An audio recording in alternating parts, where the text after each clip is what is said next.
All right, and we're live. Hey, guys, who's O.J. Simpson's favorite NBA player? No idea. Who? Gary Payton, the glove. Oh.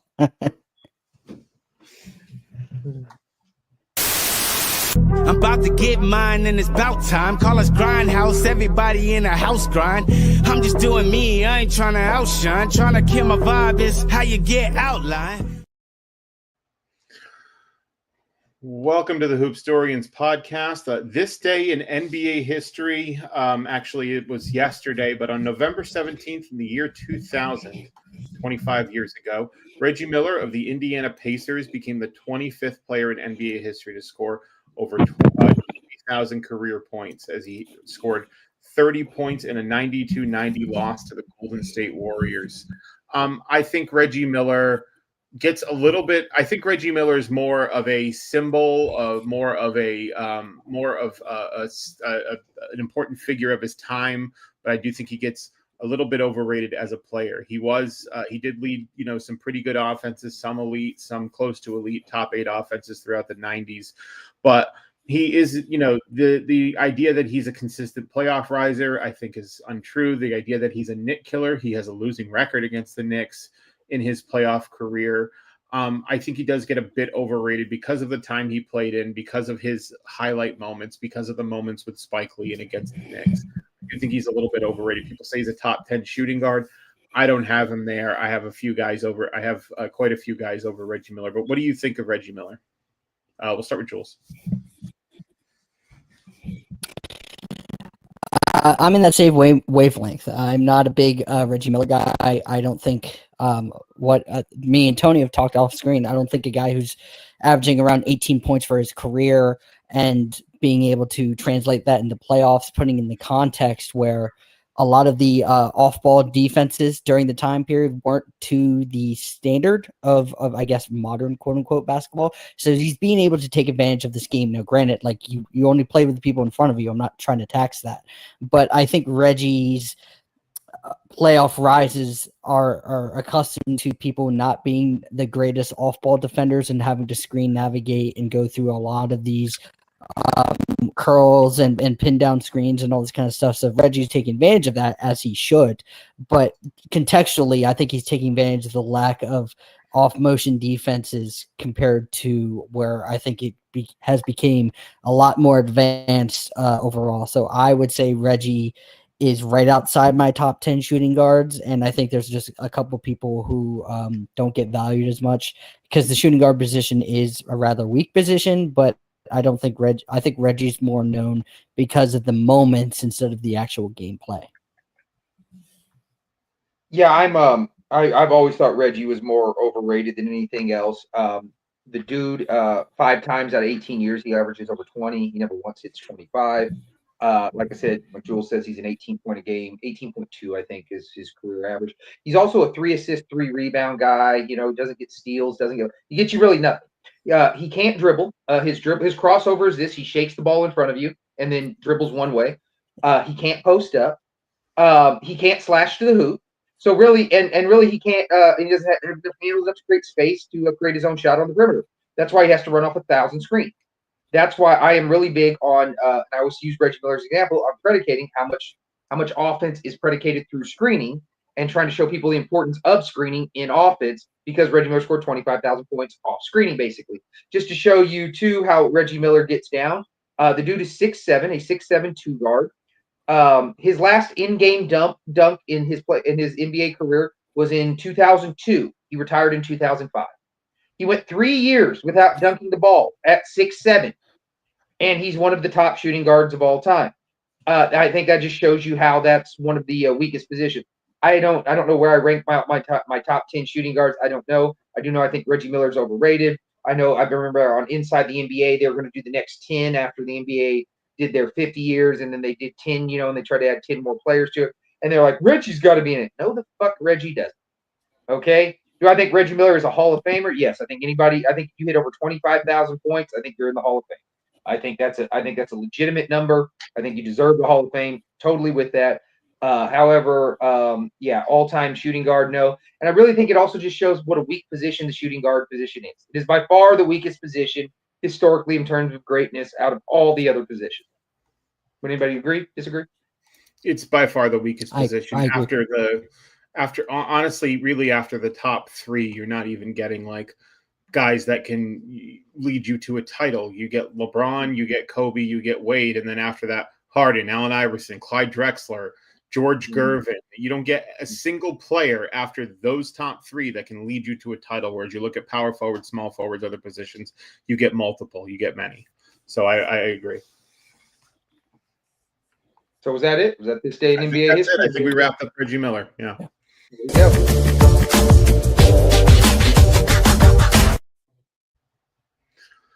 Welcome back, the Hoopstorians podcast. So we've have a really good rookie class that came in. It looks like it's going to be one of the better rookie classes in NBA history.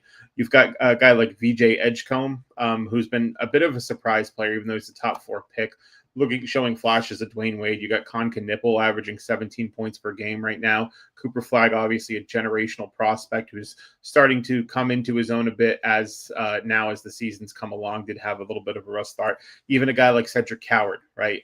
14 points per game for the Memphis Grizzlies. Trey Johnson, Derek Queen.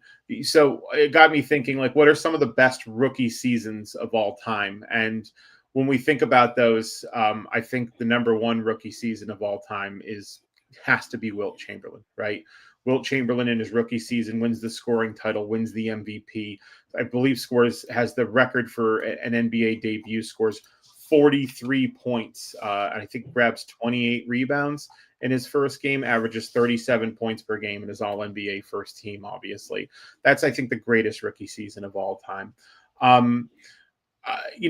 What do you guys think of, like, what are some other suggestions we have for great rookie seasons? I think obviously we all agree Wilt Chamberlain's number one, right? I think the top. Yeah. I think the top 4 would have to be Wilt, Russell, Magic, and Wes Unseld. I don't know if anybody's got any other ones we're talking. Yeah, I suppose Wes Unseld does have to be there because he has the MVP, right? Mm-hmm. It's kind of a weak MVP, but I mean, I like Oscar Robertson's too. He's 30-10 and he's almost a triple double, 30-10 and 9, leading the worst team in the league to the number 1 offense in the league, basically overnight. But Magic obviously wins the Finals MVP in that season, even though he shouldn't have won it. He still did have a great performance and won the Finals MVP. And Bill Russell does win a championship. Does it matter that Bill Russell comes in later because he's playing in the Olympics? Do we care? I mean, I don't think that matters. I think it kind of adds to his rookie season. So you come in later, you play, you win the Olympics, and then you win a title as a rookie. I think it's pretty good. I think it's pretty good. I think a person that gets forgotten and off screen, I've been kind of degrading him a little bit. I think Elgin Baylor should be in this conversation as well. Elgin Baylor's top 3 in MVP, wins Rookie of the Year, All NBA first team, and leads his team to the finals. Unfortunately, gets swept, but 25 and 15 is legitimate, and that's before Jerry gets there. It's his team. So leading your team at least to a finals appearance. Unfortunately, there's no one much else on that Lakers team. I think Elgin Baylor should be in consideration. I don't know how you guys feel. No, Elgin's up there. I think Elgin's up there. I think Elgin's up there too. I think is it 4 games or is it 5? Not that it matters. I think he gets swept. I thought they got swept in 59. Fair, yeah, 59. We're talking about 59. Another underrated rookie season that doesn't really get put in the upper tier because he's a player that we forget about quite a bit. But Walt Bellamy playing for the Chicago Packers, right? He puts up 31. He puts up 31 and 19. Unfortunately, they don't record blocks back then. But best season ever. His best season ever. It's his best season. Yeah, it's his peak season, actually. 31 and 19 for the Chicago Packers. Runs away with Rookie of the Year in 62. Is obviously an all-star. Not an all-NBA, but unfortunately back then there were 2 all-NBA teams, and Wilt Chamberlain and Bill Russell existed at the time, so he's not going to get all-NBA. But I think that's another one we don't talk about enough. We don't talk about Walt Bellamy enough, I think. Oh no, I totally agree. But if we're doing 60 big man, then I think we also got to throw in Elvin Hayes because he's 28 and 17 his rookie year. It's true. Yeah. 28 and 17. Like we're just throwing some guys out here, right? And then we're trying to formulate this all, and then we'll go a little more in depth, of course. But so I think Elvin Hayes, we got to throw him in the mix too at 28 and 17. How do we feel about Jeff Petrie? Because isn't he co-rookie of the year with Dave? Yeah, I believe he is. Jeff Petrie is one of those guys. He also peaks in his rookie year, obviously, because he has some injury problems. He has some injury issues. I brought this up to you guys earlier. I brought this up in a video. Sidney Wicks, 24 and 11 for Portland. 24 and 11 for Portland. They didn't record blocks back then, but he was a good shot blocker.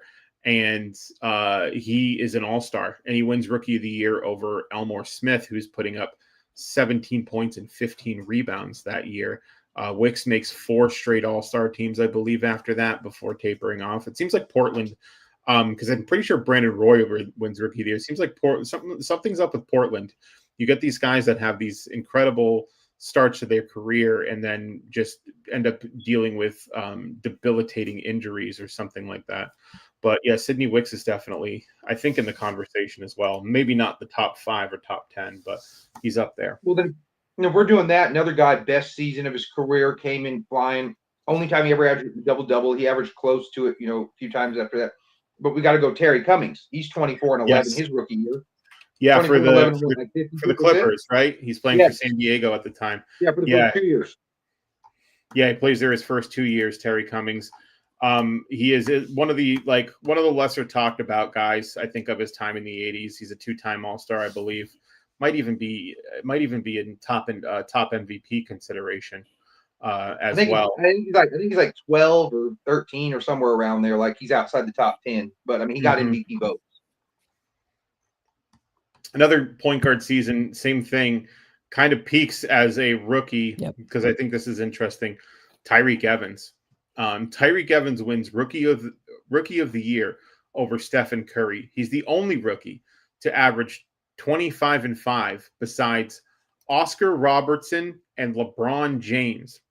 Those are the only two. And Tyreke Evans. What happened to Tyreke Evans? How come it didn't work out? Because I mean, he had the body. He didn't really have a shot. You know what I mean? But he was a good athlete. Decent defender so far. What do you think happened with that? I'm not sure because the next season, I think he doesn't play a lot of games. He's dealing with injury. I think he's dealing with injury the next couple of games after that, the next couple of seasons after that. I think he just can't get right. I know he's like with the Kings, and then he goes to the Pelicans after, and he's just kind of bouncing around, and he goes from 25 and 5 and winning Rookie of the Year over Steph Curry to like a 15 and 4. 15-4 and 4 or something like that. I think it's injuries. I think I think he's got a couple seasons and he can't get right after it for some reason. I got a question for you both because they both had great rookie seasons. So I want to know what you guys think. And since our resident Spurs fan is down at bottom, I'm going to ask him first. Who had a better rookie season, David Robinson or Tim Duncan?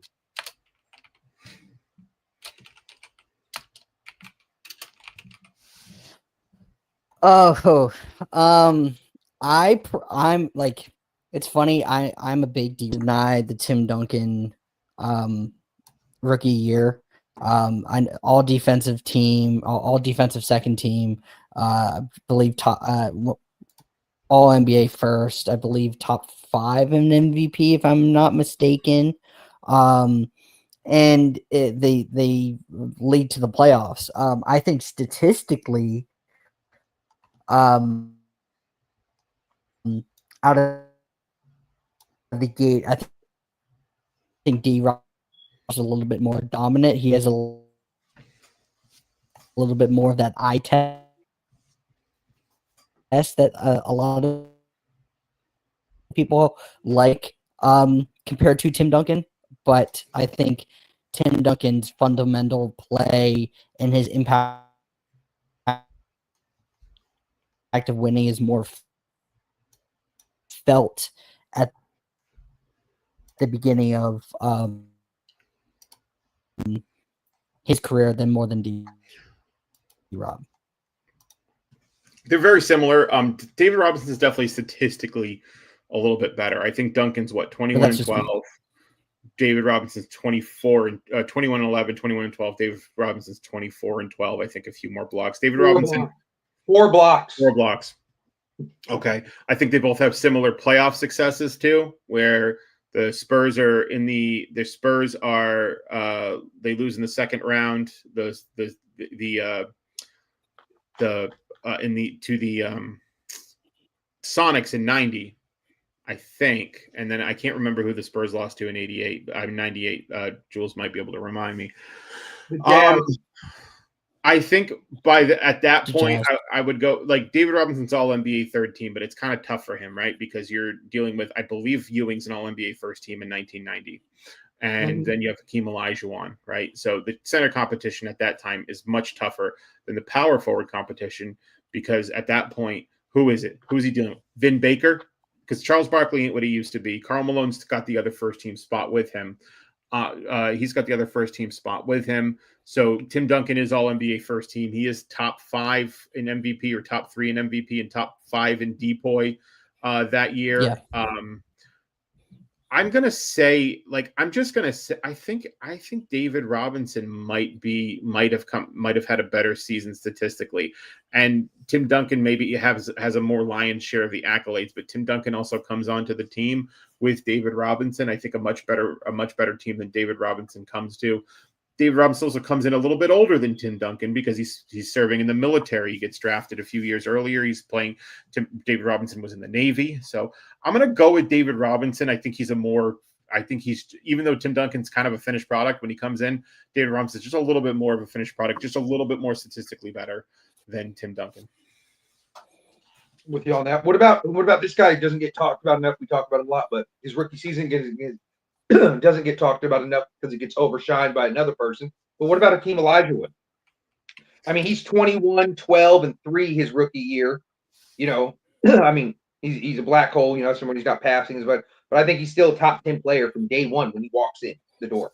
Well, he's all NBA second team, I believe, that year, isn't he? So yeah, and he's an all-star. He's an all-star and all defensive second team. He's an all defensive second team. Okay, you're right. Yeah, he's an all defensive. But he's 12th in MVP voting. He's 12th in MVP voting, and I mean, that is one of the, I think it's a top 10 rookie season of all time. Honestly, I think Hakeem Olajuwon, he's coming in when the center position's the center position's still pretty deep at that time. You've got Kareem and Moses, so making an all defensive team, I think, is very impressive at that point. You got Robert Parrish that nobody even talks about. The what? You got like a peak Robert Parrish. And Robert Parrish as well. Robert Parrish is better than his stats. He just played with, a deep Celtics team. Yeah, I agree. Robert Parrish is an underrated rim protector and offensive player. He had nice touch around the rim. He had that really high arcing rainbow shot. I think that's a top 10 season. It does get overshadowed because Michael Jordan is in his rookie class, and Michael Jordan's like 28 points per game. Michael Jordan is definitely all NBA second team when he's a rookie, and so it's pretty difficult to compete with that. So I think it's a top 10. I think it's a top 10 rookie season of all time that does get overshadowed by Michael Jordan, as people do during that time, during Michael Jordan's career. You guys want to throw out any other big ones, or? I mean, I got a few more that I think we got to add in. Yeah, one that doesn't get talked about a lot. And we can argue whether or not this is a true rookie season because it's technically his sophomore year, but he's hurt his first year. Blake Griffin has one of the greatest rookie seasons of all time. It might even be his best season. He's like 23-13, I think, or 23-12 that year for the Clippers. It looks like at that point the Clippers, and this does become true for a bit. The Clippers are going to be the best team in LA, right? In the 2011 season, and I think immediately after that. I mean, he's exciting, obviously. He's super athletic. He does all these crazy dunks, like the one over Mozgov and all that. He looks like he's going to be a top 5 player in the world. He's arguably maybe a top 5-ish player in the world, I think, in 2014. But it seems like he doesn't really reach the heights that he does after his rookie season with the Clippers. Obviously, him being there kind of leads Chris Paul in that direction. Other than the David Stern vetoing the trade, I think the LA Clippers become a great destination for Chris Paul because of the way Blake Griffin plays and how compatible that is with the way Chris Paul plays. So Blake Griffin's a rookie season that is fairly recent that people don't really talk about enough, is one of the greatest rookie seasons of all time. Also makes the All-Star team in the Western Conference in the early 2010s, which is very difficult when you consider the competition that was around back then. So Blake Griffin's another guy I'd like to bring up. So I just want to add, you got anybody you want to add, Jules? No, I wanted to double down on Blake Griffin before my Wi-Fi shuts out again. That I think Blake Griffin is, I think at the time I think he was a little bit overrated this season amongst itself, but I think as time went on, I think we started to appreciate the season more and more, because I remember having these conversations when I was a little bit younger that a lot of people thought that Blake Griffin, like you perfectly said, Tony, that the season amongst itself was like making an all-star game is very tough in the West, but is he going to be a top 5 player in the world with Chris Paul? Can he be elevated? And did he meet the expectations and all this kind of stuff? And I think he did. He unfortunately didn't win a championship, and I know people value that, but I think as the production started to go on, I was able to elevate or be able to be a ceiling raiser. Unfortunately, the injuries kind of piled on for him as time went on, but he, I think that's an underappreciated season now. I think we'd be remiss if we didn't. Rick Barry's rookie season is very good. I also think we'd be remiss if we didn't mention Shaquille O'Neal and Kareem Abdul-Jabbar. Shaquille O'Neal's, again, 23 and 12. I think top 10 in the league in scoring. 23 and 14 with 3.5 blocks. It's the best defensive Shaq of all time. Yeah, and he takes a 21 win. They missed the playoffs, but that Magic team goes from 21 wins to 41 wins. He doubles their win total the next year. And he's, I believe, top 5 in field goal percentage and all that. He's immediately a top 10 player in the league. Obviously, Kareem comes in as the best player in the league. 28 and 14, I think.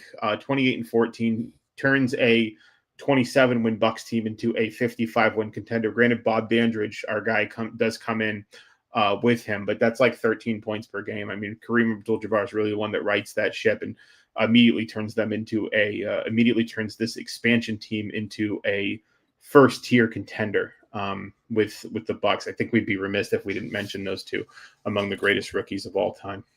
Yeah, he was going to be. Shaq was the one I was going to bring up. I completely whiffed on the Kareem thing. I wasn't even thinking of him. But I wanted to bring up, if we're talking about that switching franchise, you just said what Shaq did. Then we got to talk about Bird. Bird is 21, 10, and 5 his rookie year. He takes a 29-win team to 61 teams, turns them into an instant contender. They lose out to the Eastern Conference champs in the 76ers and start that rivalry, which I know the 80s get a lot of love for the Celtics-Lakers rivalry. But the Lakers-Sixers rivalry was just the same because the Sixers were the best team in the East for the first half of the 80s. It's true. And Bird wins Rookie of the Year over Magic, right? He wins Rookie of the Year over Magic that year. All-NBA first team, too. All-NBA first team as well, yeah. So it looks like Bird's going to be the better player. A good point about the Lakers-Sixers being the rivalry at the first half, because the Lakers are always there. It's the Celtics that really can't get there to meet the Lakers until 84. Right. So what really separates, and that's why to me, like, you know, I've always looked at Bird like a little bit as like a better player than Magic, because at the end of the day, you know, the Lakers had 2 guys that are arguably in the top 5 of all time, you know, and the Celtics didn't. Yeah. So when you have 2 of the top 5 players of all time, and definitely by that time, 2 of the top 5 players of all time, you know what I mean? You know, it's just hard to overcome that. And then you couple that in with the shittiest West of all time. You know, that's really gonna help. Yeah, I got about 2 more guys I want to add, and then I want to get to maybe some underrated guys too, unless you guys got some other ones. Sure, Adam.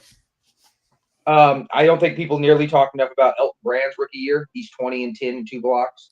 Nobody talks about Elton Brand. It's hard to be 20 and 10 any season. We got to go Bob Pettit too as well. I forgot he's all NBA first team his rookie year.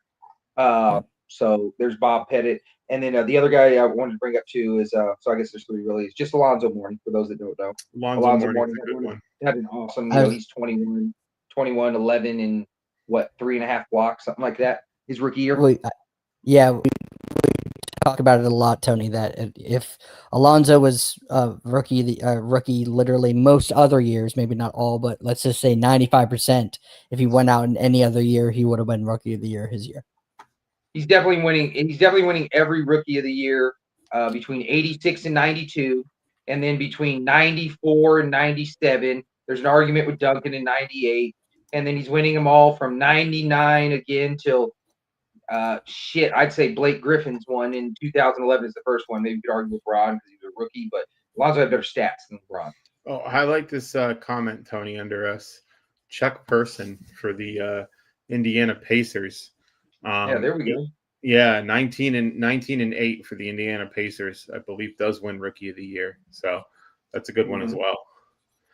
So what you want to go to underrated rookies now? Yeah, I'd love to. Yeah. Anybody you want to shoot out first? I got mine. John Wall. John Wall's like 16 and 8. He loses Rookie of the Year to Blake Griffin. And again, we can argue about whether or not Blake Griffin's a real rookie. But John Wall has a great season. He's a number 1 overall pick out of Kentucky. He's pretty much considered, I think, the best player in the world when he's with Kentucky. That Final Four team with him and DeMarcus Cousins was expected to win the title, but I think they believe they lose in the Final Four. Again, 16 and 8 for the Wizards, really strong, showing a lot of promise. Does end up becoming a top 10-ish player in the league, like he's supposed to. I do remember with John Wall the incredibly awkward half smile he gives when he learns that the Wizards got the number one overall pick. I remember his wife, Abe Poolin's wife, had been there representing the Wizards after he just died, and she's like, oh my god, and John Wall's just like, cool. But John Wall's one I wanted to bring up as well. Jules? I'm not entirely sure. Like, I know that he doesn't win Rookie of the Year.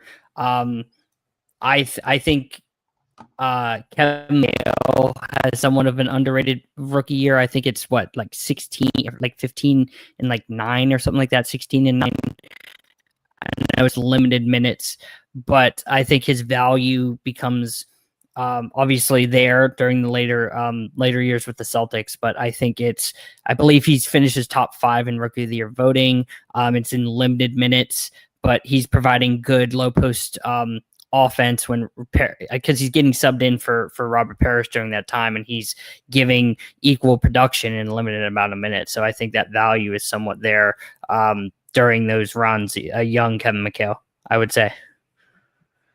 Yeah, so this is going to be one that nobody really knows about, but as your local Suns fan, bring up Richard Dumas' 1993 rookie season. The dude is 16 points, 5 rebounds, 2 steals in 27 minutes. In the games that he averages over 40 minutes, he averages 26 points, 6 rebounds, 3 steals on 57% shooting, and they're winning. Cedric Ceballos goes out; he has to step up, take over his position in the finals. Things like that. I think Richard Dumas, if he could have stayed off cocaine, he could have had something. That game that Shaq dunks the basketball and pulls it down, Richard Dumas is the best player in that game against the Suns in his rookie year. Better than Shaq that game. He's better than Barkley. He's better than all of them. But yeah, so I think Richard Dumas is underrated rookie. Most people are not going to know him because after his rookie year, he literally played 54 games the rest of his career because, like I said, he liked to get high. But yeah, I think we really missed out on a really, really good player in Richard Dumas. Any other ones? I think Steve Francis, actually. I think it's 99 or 2000. Steve Francis is averaging close to 20 points per game. Stevie franchise. He's a couple-time All-Star. He's a really exciting player. Springy, athletic point guard, right? Steve Francis is one. I don't have as deep of a pull as Richard Dumas. I'm not going to lie to you. That's a very good one. Damon Stoudemire is another one I had looked into prior to doing this episode as well. He's like, came out of U of A. I was pumped for him. I was pumped for Mighty Mouse, and they let me down after his rookie year.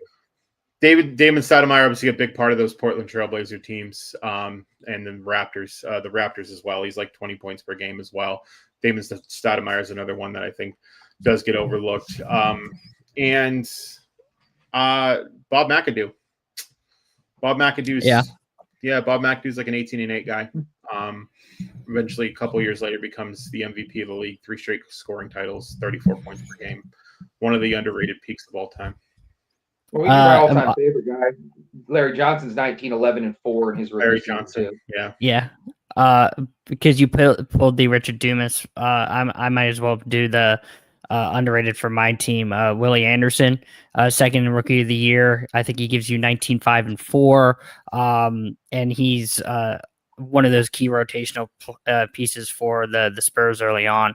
I think that's an underrated season because no one talks about Willie Anderson on the All right, Spurs fine. because it's Sean Elliott and D-Rob. I'll bring up a Boston guy, Antoine Walker. He's like 17-8, I think. I think he's like 17-8. Becomes he looks like when I was a kid, I remember Antoine Walker being like on the Celtics promotion over Paul Pierce in the like late 90s to early aughts prior to I think 2002 when Paul Pierce really took like ownership of the team. But I remember it's like, oh, you can meet Antoine Walker at this event, or oh, it's Antoine. Like he was the guy. He was kind of seen as the guy before. So Antoine Walker, no, I know because I was wondering like why Paul Pierce is taking over his shit.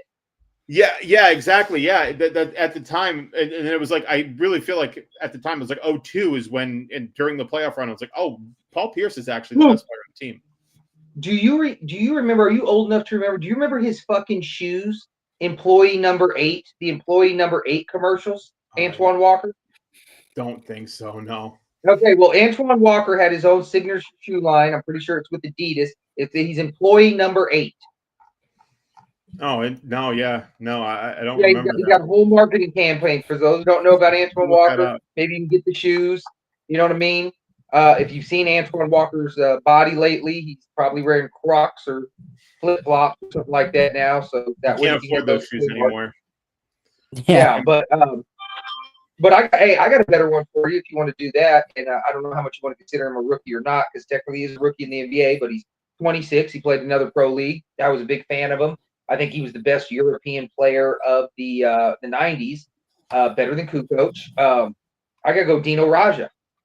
He's 15-7 in 28 minutes. He peaked at basically 20-10 in the 96 season. He was like 19.8, 9.8 rebounds, something like that. You can round him up to 20-10. Played 4 years for your Boston from 93 through 97. And he just disappeared. That's what we need from you, Hoop. We need a deep dive profile on Dino Raja. You know what? That dude was nice. Yeah, Dino Raja. Yeah, like you said before, he's like a solid like 18-8 guy, 17-8 guy. He's pretty efficient too. He's like a center power forward, right, type of player. Mm-hmm. And I don't know what happened to him after either, honestly. I don't know what happened to him. But it is interesting at the time because it's technically his rookie year, but he plays like there's a few years where he has to play overseas. He has to finish out his pro league, or he doesn't want to come. He doesn't want to come over. So he's probably like in his mid-20s by the time he even enters. 26 is his rookie year. 26. Yeah. 26 is his rookie year. But that's my bigger deep pull for the Celtics, with your team and all that. Yeah. And unfortunately, I just don't have a better one for Jules. I wish I had a better one for Jules, but Jules got me beat. I can think of. Hey, do we want to push the Johnny Moore agenda? I mean, we can if we want. What's his rookie year? Yeah, I don't know. I believe it's 80 or 81. No, I mean, but what's his rookie year numbers? I don't know Johnny Moore's rookie year. I believe it's like 8. I believe it's like 8-7, and then he's elevating to like 9-10. Honestly, 8-7 is not bad. That's like solid. I know Johnny Moore in his second year led the league in assists. I remember that. Yep. Yes. Over Magic Johnson. Yeah, 82. Yes, I want to correct. Yeah. So I know he led the league in assists in his second year, and then he had like a good run where he averaged like over 9 for like 4 or 5 years, and then just fell off. Yeah. Go ahead.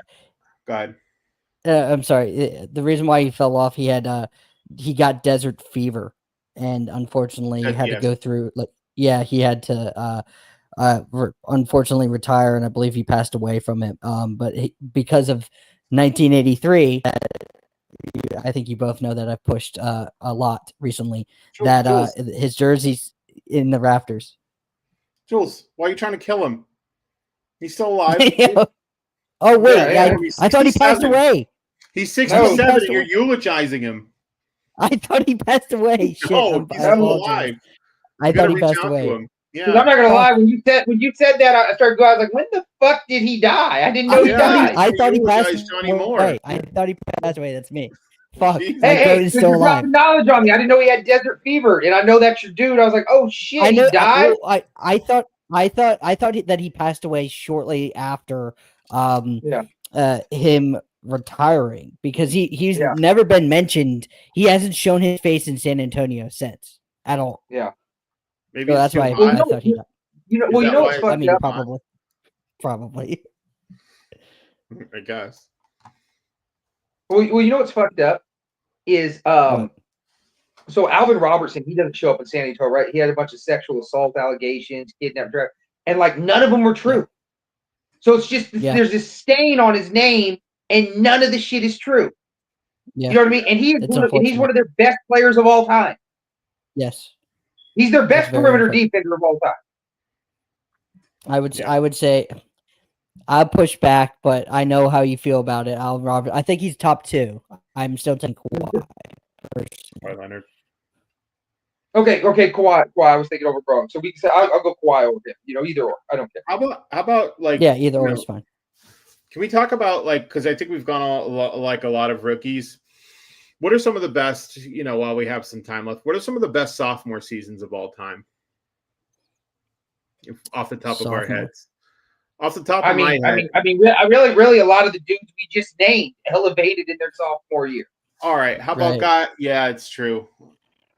I'm trying to think of guys that maybe took a leap, but like a JoJo White or something that went from under 10 points per game to 20 points per game. LeBron James, obviously, from 20 points per game to 27 points per game. But then when we start bringing it up, it's always like Shaq, Kareem, Wilt, Hakeem goes to the finals. Michael Jordan doesn't have a great sophomore season because he gets hurt. He's hurt. It's actually kind of technically. Well. Can I give you? I can give you guys. You want to do just huge jumps? Is that what you're looking for? I mean, I can give you a huge jump. Because my favorite huge jump guy ever, and I had his former coach on, Dick Mata here, last year or whatever, Bob Love. Bob Love goes from getting traded from Cincinnati to Chicago and goes from 5.9 points to 21 points. Yeah. Then the next season after that, he goes to 25 points, then 26 points. I don't know anybody with a bigger jump from that, because he went from 6, 6, and 6 in Cincinnati to 21, 25, 26, 23, 22, 20. You know what I mean? Just with one switch. Can we say Luka Doncic had one of the biggest jumps of all time? He went from 20 points per game as a rookie to 28 points per game, leading the number 1 offense in the league in 2020 and having one of the best first-round playoff series really in the last 10, 15 years. I think Luka Doncic is probably one of them too. If we're talking about leaps, I think. Yeah, I don't think that's an issue. If we're doing leaps too, later on in his career, this is the guy that I've never seen do this before, other than this guy. I've never seen a player overall collectively be better in his 30s than his 20s than Steve Nash. Yeah, Steve Nash made a huge leap at 30. It's true. Yeah. So he went from a 7 assist guy to being up around a 12 assist guy. Now I know we're doing different jumps with points, but let's do with assists. So he went from 7 assists to I think he averaged 8.5 his last year with the Mavericks, because when they got Walker and Jamison and they got all those scores and all that, and he dropped a little. But even then, you know what I mean? 8 assists and then start going up to 11.6, things like that. Those are some of the best assist numbers of all time. That's true. I think Steve Nash, he went from being a top 20 player in the league to a top 5 to 3 to 5 player in the league basically overnight. That might be one of the biggest leaps, mid-career, if not the biggest leap of all time. Do you know anybody that gets better in their 30s than in their 20s? No. I don't think so. Well, it depends. Do we think LeBron's better in his second stint in Cleveland, or he's better with Miami? To be honest with you, watch it as an individual basketball player. I mean, I think those first 2 MVP seasons in Cleveland might be his best, you know what I mean, ever. Like, Yeah. I mean, even the losses, he's dropping 38, 8, and 8 against, True. and I don't think he ever got there. I mean, he's your guys' GOAT. What do you guys think? In terms of athletic peak and all that, like I know some people argue 2009, 2010 is his peak. It certainly is athletic peak, but I think the way he controls the game in his second, like if I want a LeBron, I want the second stint Cleveland LeBron, because the way that LeBron is able to control the game, I think, even if he's not as an athletic peak, even if he's not able to be a like world-breaking defender like he was from those 2 MVP seasons at Cleveland to Miami, he can still pick his spots defensively, make those great plays like we've seen, and the way he controls the game offensively, like just leading both teams in every major statistical category in 2016. That's 31 years old. I don't know if he's able to do that. I don't know if he's able to make that 3-1 comeback when he's in his early 20s. I just think the way he matured as a player and the way he's able to apply that while still being one of the best, if not the best athlete in the league, I'd probably take that LeBron. Hey, I everybody think knows that's. I think 2015 LeBron is the best. That's my personal best LeBron. Yeah. I will disagree. I will prefer Bulldozer LeBron, the greatest driver of the basketball I've ever seen. When I know, Tony, you talk about 95 Hakeem is the best like physical watch you've ever seen as a basketball player. 2012 LeBron is the best physical watch of a basketball player I've ever seen. Him just saying, fuck a jump shot. I don't care. You're not going to stop me. I'm going to the rim and good luck. I've never seen somebody just put their shoulders down and basically carry not only his teammates, but the opposite side of the floor to the rim routinely in limited attempts. It's, I believe, only 4 attempts. He's shooting 50-40. I know that free throw percentage isn't, the greatest, but I think as a physical basketball player and the maturity aspect, Hoops, you're right. I think I like the IQ there, but the physical dominance I've seen LeBron in 2012 specifically, I will never see again. You know who has his best season in his 30s? You know who gets better? Wilt Chamberlain. 1967. He's 30 years old. That's the best version of Wilt Chamberlain. He doesn't have like pure statistical dominance, but that's the guy who dominates and has one of the most dominant seasons of all time. Leads one of the greatest teams of all time and cruises his way to through the finals. So I guess the question is this. I guess I mean collectively. So would you take Wilt Chamberlain's last, from 30 to 35 over his 23 to 29 seasons collectively? No. That's what I just mean. I meant collectively his career. Like I will take all of Nash's 30. Yeah, no, I definitely wouldn't, especially considering he misses like 70 games and tears his patella tendon and all that. And no, I guess I wouldn't. I mean, you could make the argument, I guess, but probably not. No. So it's probably just Steve Nash, really. Probably we'll have to look into it a little more, but yeah, I'm thinking it's only Steve Nash and all that. But it's about it on time, and we can stretch out a few more minutes. You guys want to bring up anything else? I guess there's one thing. Maybe we just very briefly, best rookie classes of all time in general, like what or best draft classes of all time in general. I think at the height and the peak, I think it's 84, but I think in terms of depth, it's 96. Depends what you want. 96 is so fucking deep. Ben Wallace doesn't get drafted. Yeah. And Antoine Walker's there. Sharif Abdul-Rahim. Steve Nash is with the 12th pick or something like that. Steve Nash is deep in that draft.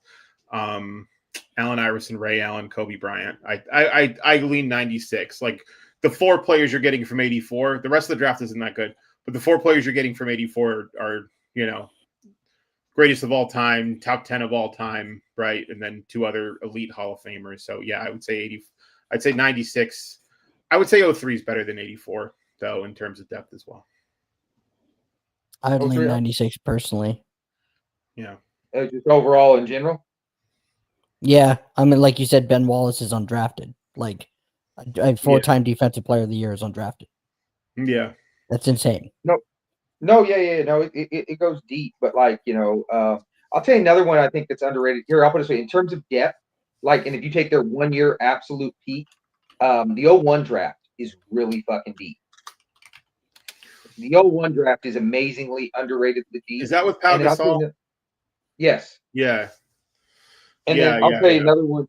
No, I'll tell you another fun fact. It's the only one I know of off the top of my head. I'm not saying it's a fact, but I believe it is. The 98 draft's the only draft I know of that's got 4 players with 20,000 points or more. Anybody else know anyone?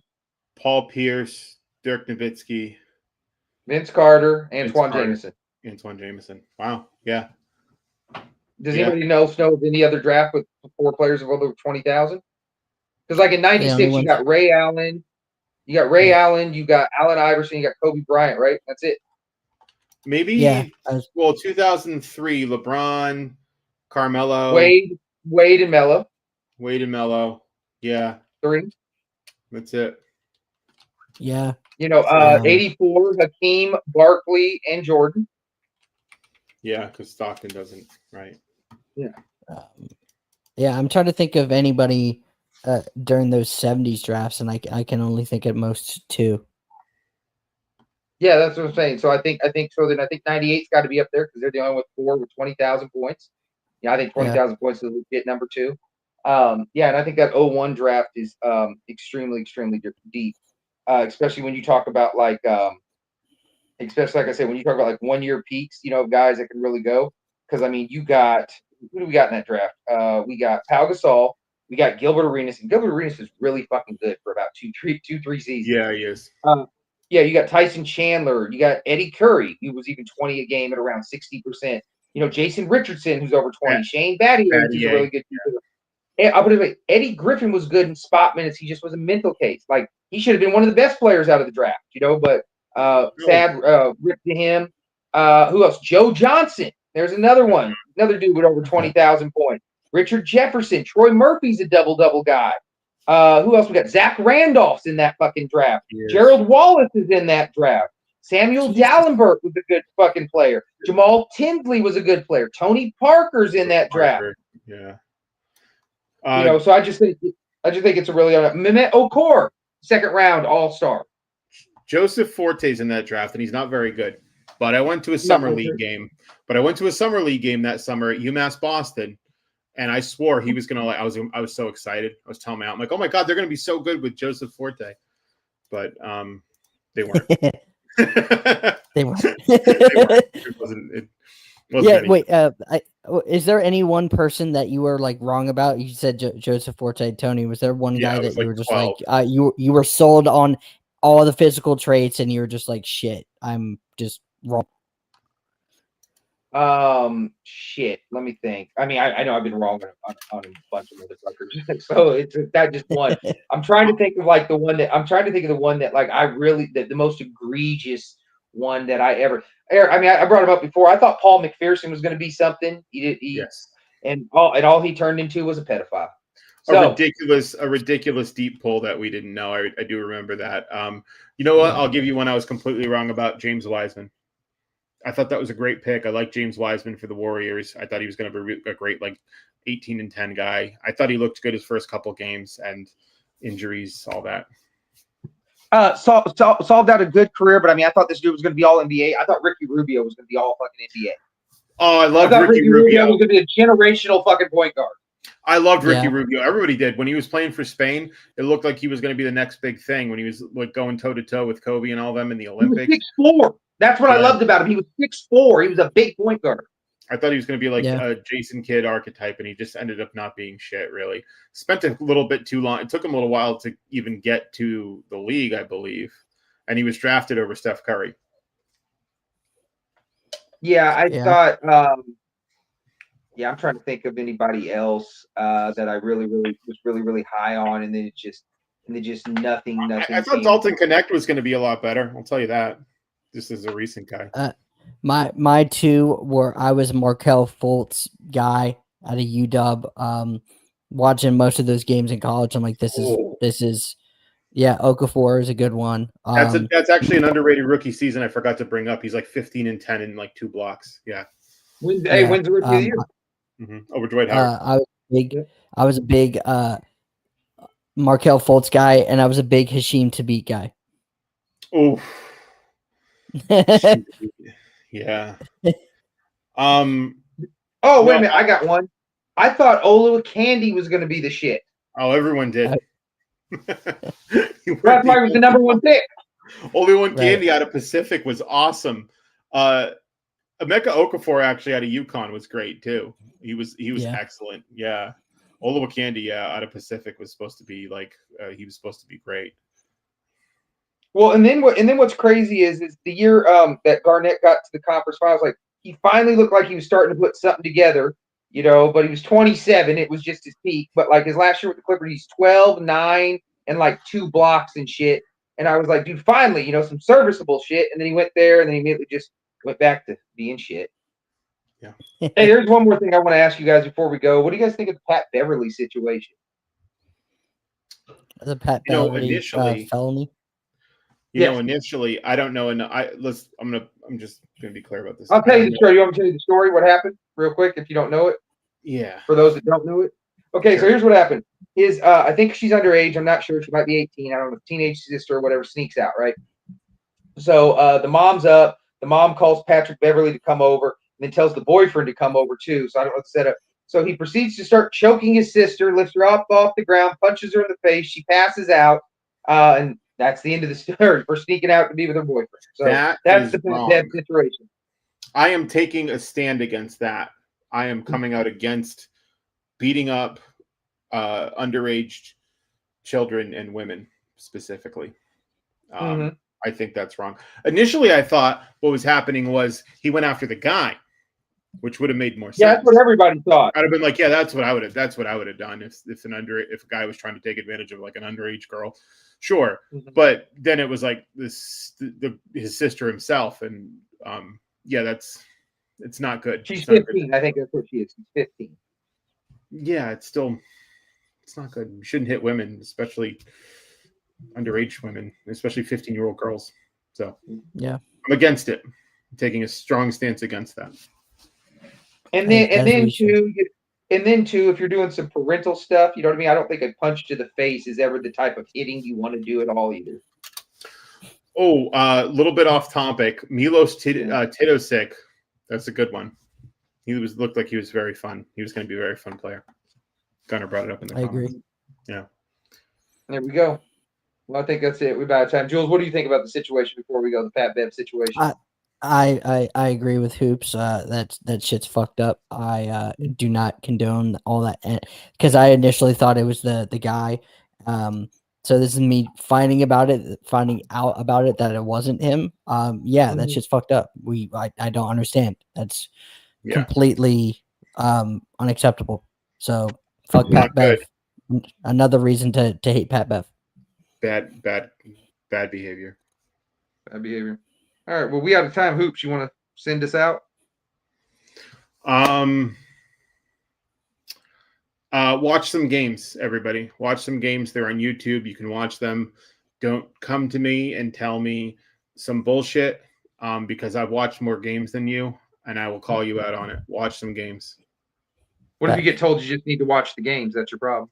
That's kind of the problem with the argument too. Sometimes be like, well, watch the games. I'm like, no, I watch the games. Well, no, I watch the games and they're better. But I know I watch the games and I know you didn't. So watch the fucking games. Well, for Hoops, Jules. Yeah, Jules, you want to add any parting notes? Yes, go watch the games and don't tell me that my eye test is wrong. Fuck you. There we go. For Jules, Hoops, I'm Tony. We'll be back next week with some more bullshit that we come up with. We'll check y'all later. Oh, Canada. Put on a suit, drink water, don't drink and drive. Hey, man, call your mother. It means nothing. It means nothing. No, they lying to you. It's about the money. Now you're more fluent.